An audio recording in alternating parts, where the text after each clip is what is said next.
at the end of all those tests, they said, well, you've done okay, you didn't fail, but you know what, you didn't do that great either. You're kind of ranked around 20 or 30, and we only need 10 to 15 people on pilot's course next year, so thanks for trying, I'm really sorry, but we can't give you a spot.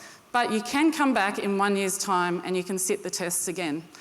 Now, I was devastated. I was embarrassed, I felt like a failure, and everyone knew that I'd been applying, so everyone knew now that I'd failed. I felt terrible.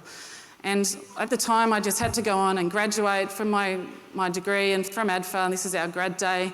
And then I got posted up to Richmond, where I worked as a logistics officer in the Air Force.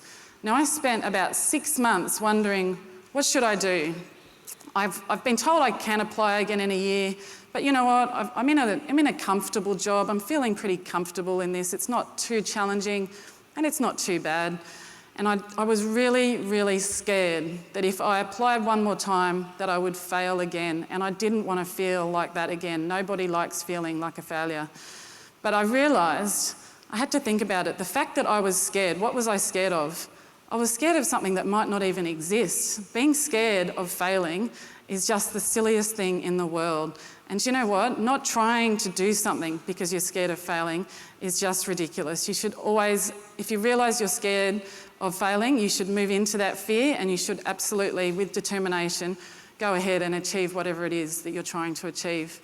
I also thought, if I don't do this, how will I feel in 5 or 10 or 15 years, looking back at my life, or even 50 years, and wondering, what could my life be like? What could it have been like if I had have tried to be a pilot in the Air Force? What would have been different? And I realised that I had nothing to lose. So what I did, I worked really, really hard. So I worked hard, I went and sat those tests again, and then recruiting rang me up and they said, you know what, you did great.